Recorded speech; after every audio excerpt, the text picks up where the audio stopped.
बच्चूभाऊ तसे जुने मूळचे शिवसैनिक, बाळासाहेबांच्या नेतृत्वाखाली काम करणारे शिवसैनिक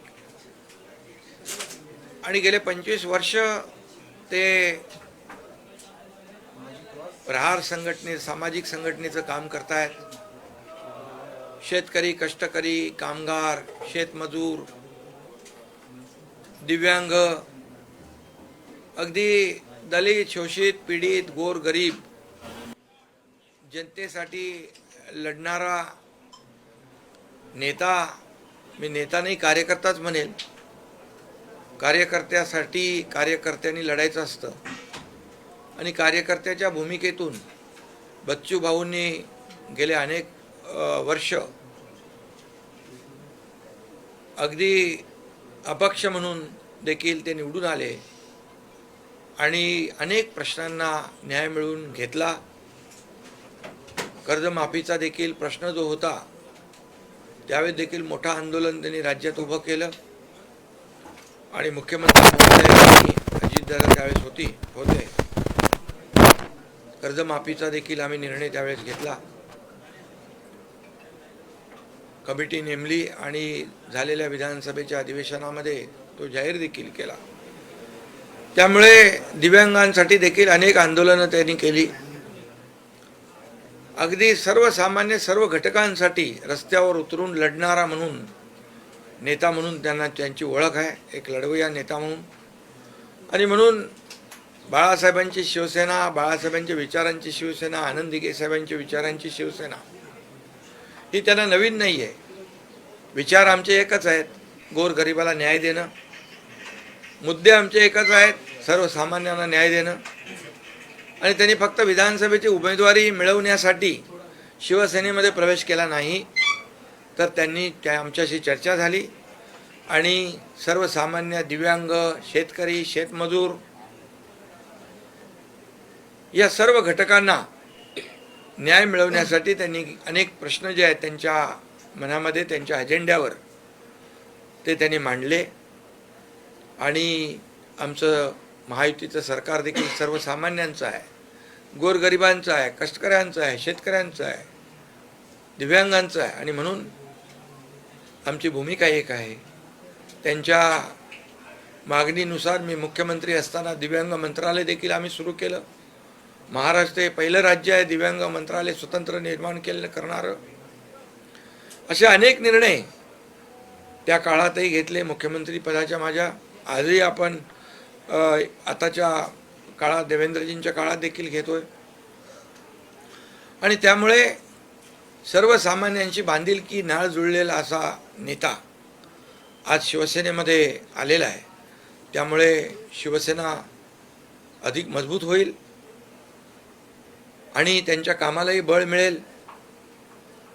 त्यांची जी काही एक प्रहार सामाजिक संघटना आहे ती सामाजिक काम करत राहील आणि शिवसेना वाढवण्याचं काम बच्चूभाऊंनी मगाशी सांगितलं की गोरगरिबांसाठी लढणारी आणि गोरगरिबांना न्याय देणारी शिवसेना याचा धनुष्यबाण आणि भगवा त्यांनी खांद्यावर घेतला आहे शिवसेना वाढवण्यासाठी.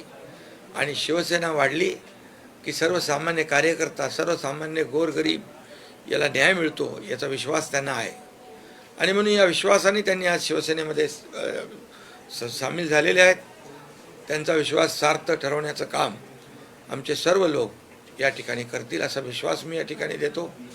आणि आपल्या सगळ्यांना माहीत आहे की गेले अनेक वर्ष एकनाथ शिंदे राजकारणामध्ये सर्वसामान्य लोकांच्या प्रश्नांना न्याय देण्याचं काम केलंच आणि सर्वसामान्यांच्या पाठीशी उभं राहण्याचं काम देखील केलं. या महाराष्ट्राला पुढं नेण्याचं काम देखील आपण करतोय. आज शिवसेनेमध्ये तळागाळातले कार्यकर्ते, विविध भागातले कार्यकर्ते येत आहेत. हे खरं म्हणजे शिवसेनेकडे एक वेगळ्या आशेने, विश्वासाने लोक पाहत आहेत. आणि म्हणून मुद्दे घेऊन, विचार घेऊन या ठिकाणी बच्चूभाऊ आलेत. मी त्यांचं पुन्हा एकदा स्वागत करतो. त्यांना मनापासून त्यांच्या पुढच्या वाटचालीस शुभेच्छा देतो. विधान परिषदेसाठी अवघे फॉर्म भरण्यासाठी अवघे 2 तास उरलेले आहेत. बच्चूभाऊंचं नाव जवळपास निश्चित झालेलं आहे. दुसरा उमेदवार नेमका कोण हा सस्पेन्स अजून कायम आहे. तो नेमका कोण आहे आणि हा सस्पेन्स लवकरात लवकर आपण किती वाजेपर्यंत आहे? 3 वाजे शेवटचे 2 तास उरले. मग 3 वाजेपर्यंत आहे. तुम्हाला तिकडे लगेच 3 वाजेच्या आत कळेल. साहेब घोषणा महत्वाची आहे. महाराष्ट्राचं लक्ष लागून राहिलेलं आहे. शिवसेना दुसरा उमेदवार कोण देतं याकडे सर्वांचं लक्ष आहे. तुम्हाला आताच सांगून टाकू काय?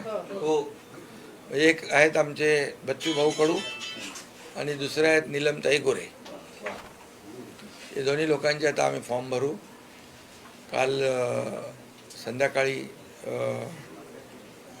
सर्व पदाधिकारी आम्ही बसून या ठिकाणी निर्णय घेतला. नीलमताई देखील उपसभापती म्हणून त्यांनी अनेक वर्ष चांगलं काम केलेलं आहे आणि विधान परिषद सभागृहामध्ये अनेक उपक्रम देखील त्यांनी राबवलेले आहेत. त्याचा देखील संघटनेला फायदा झालेला आहे आणि एक विविध क्षेत्रामध्ये महिलांवर जिथे अन्याय होतो त्या भागामध्ये धावून जाण्याचं काम नीलमताईंनी केलं आहे. आणि आज बच्चूभाऊंच्याबद्दल तर मी सगळं सांगितलेलं आहे.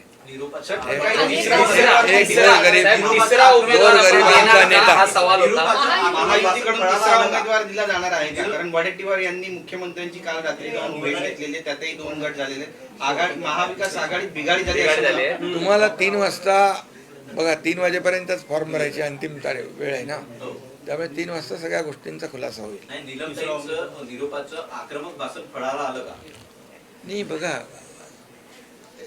नीलमताईंनी काम केलेलं आहे. त्या आमच्या सोबत आल्या.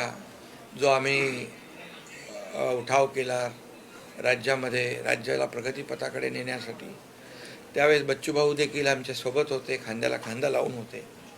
त्यामुळे शेवटी कार्यकर्ता हा काम करत असतो आणि मी पक्षप्रमुख जरी असलो, मुख्य नेता जरी शिवसेनेचा असलो, तरीसुद्धा मी एक कार्यकर्ता म्हणून काम करतो. त्यामुळे जे काम करतायत कार्यकर्ते, त्या कार्यकर्त्यांकडे माझं लक्ष आहे. आणि एका पदं कमी असतात, इच्छा अनेक लोक व्यक्त करतात, परंतु याचा अर्थ असा होत नाही की जे आता ज्यांना मिळालं नाही ते दुर्लक्षित राहतील. माझं प्रत्येकावर लक्ष असतं. शिवसेनेमध्ये जो काम करेल तो पुढं जाईल, हा नेहमी मी सांगतो. त्यामुळे शिवसेना हा कार्यकर्त्यांचा पक्ष आहे. इथं कोणी मालक नोकर नाही आहे. त्यामुळे कार्यकर्ता जो काम करेल तो पुढे जाईल. उद्धव ठाकरे जर उमेदवार असते तर ही निवडणूक बिनविरोध झाली असते. आता जर आणि तर,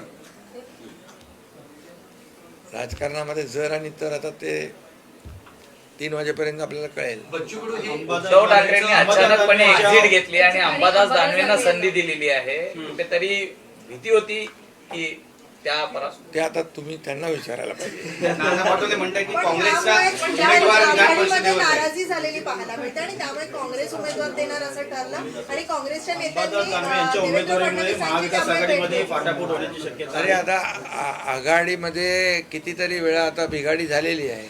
आता जाऊ दे, मी त्यांच्याबद्दल काय बोलायचं. आज मी आमच्या महायुतीच्या जे उमेदवार आहेत, हे महायुतीचे सर्व उमेदवार ताकदीने चांगल्या मताने निवडून येतील, हा विश्वास फक्त आपल्याला देतो. नेतृत्व करतात, त्यामुळे त्यांच्यावर काही वेगळी जबाबदारी देणार आहेत. आणि त्यांची जी संघटना आहे ती संघटना स्वतंत्र राहणार आहे की ती शिवसेनेत असणार आहे? ती आता शिवसेनेशी संलग्न आहे आणि ती एक सामाजिक संघटना आहे, राजकीय संघटना नाही आहे. त्यामुळे सामाजिक काम देखील जे आहे तेही सुरू राहिलं पाहिजे. आणि त्यांनी स्वतः मगाशी सांगितलं की शिवसेना ही राजकीय संघटना आहे आणि बाळासाहेबांच्या विचारांनी प्रेरित झालेली संघटना आहे. शिवसेना वाढवण्याचं काम गावागावामध्ये महाराष्ट्रभर ते करतील आणि निवडणुका विधान परिषदेच्या या बिनविरोध होतील की कार्यक्रम ठरलाय. अशी चर्चा आहे की तुम्ही आता चला तिकडे चला.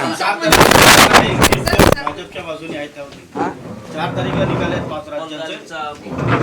त्यामध्ये एक्झिट पोल जे आहेत ते भारतीय जनता पक्ष NDAच्या बाजूने आहेत. याचा आनंद आहे की मला वाटतं आपलं आसाममध्ये बंगालमध्ये, पश्चिम बंगालमध्ये म्हणजे मोठं परिवर्तन यामध्ये घडेल आणि तिथे भारतीय जनता पक्षाचं सरकार येईल. कारण शेवटी या देशाचे प्रधानमंत्री नरेंद्र मोदीजींनी या संपूर्ण देशाला पुढे नेण्याचं जे काम केलेलं आहे, देशाला विकासाकडे नेण्याचं काम केलेलं आहे, देश आर्थिक महासत्तेकडे चाललोय, याचा क्रेडिट, याचा फायदा पश्चिम बंगालमध्ये नक्की होईल आणि पश्चिम बंगालमध्ये देखील परिवर्तन होईल. एबीपी माझा, उघडा डोळे बघा नीट.